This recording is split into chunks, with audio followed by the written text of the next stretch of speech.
A simple glance shall turn a man to stone.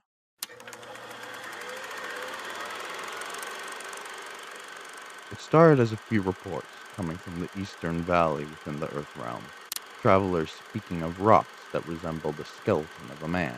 Eventually, a correlation was found between the rise of missing people through the valley and the increased reports of these rocks. There was no doubt that they exist, but where they came from was unknown. That was until one merchant found one of these rocks being picked by scavengers of its old flesh. Something in this valley was turning man to stone. The question we are wondering, dear snails, is exactly how. As you can see from the example of one of these statues, while it resembles a skeleton, something isn't quite right. There seems to be increased bone development. What is happening here is that the connective tissue within the body is being replaced with that of bone. There is no difference in structure between this bone and what we would find naturally in the body. The bone will even meld together, which causes the skeleton to become one large piece. Whatever is happening to these mortals is similar to a rare condition commonly called stone man disease or fibrodysplasia ossificanus progressiva, FOOP, FOP for short. Being able to compare the effects of this disorder and what we are observing within the valley can help us understand what we are dealing with. While it's called Stoneman disease, it's actually caused by a genetic mutation of the ACVR1 gene. So it isn't something one catches and should only appear within mankind every 1 out of 2 million individuals. Given the high density of quartz within the valley and the variety of other mortal statues being found, unlike Stoneman disease, what is happening seems to be caused by some sort of environmental factor. The rate of development of stone man disease varies. It starts within the neck and shoulders around the age of 10. Then it will make its way down the body. However, trauma to the connective tissue will cause a flare up of development within that area. This being that the body cannot replace this tissue without converting it into bone.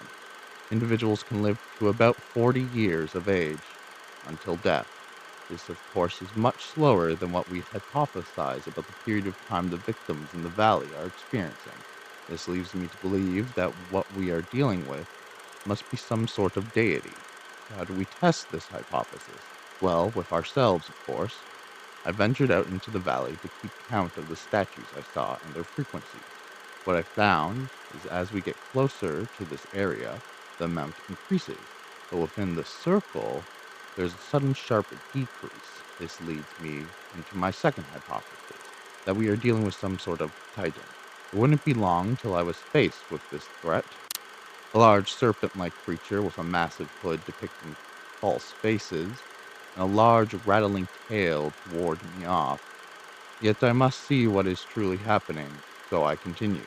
I was met with an acidic spray to my body, quite painful, and then with a few well placed smacks from its tail, it shattered my legs.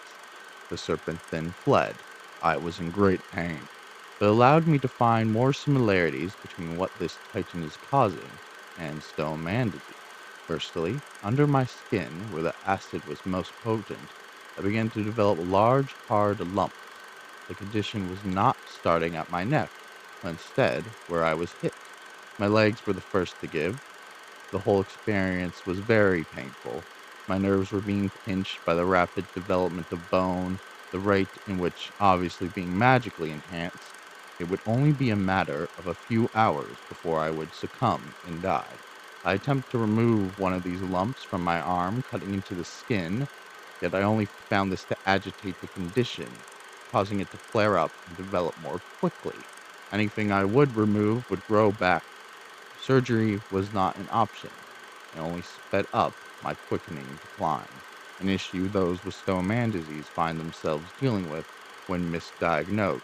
What I did find is that the bone that was developing was indeed similar to my natural bone, but unlike stone man disease, under the light it would be slightly transparent.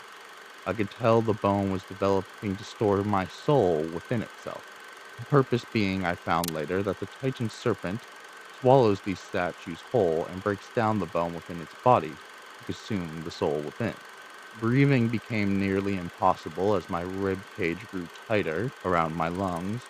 My breathing became short, and the lack of oxygen caused my fingers and toes to darken quickly. Any part of my body I could still move while the condition was developing caused tears under my skin from the malformed bones. I attempted to eat to keep myself energized, but it was not long for my skull to also fall victim, and all I could do was twitch my lips. I watched stuck in my own body as birds descended and picked the flesh from my body.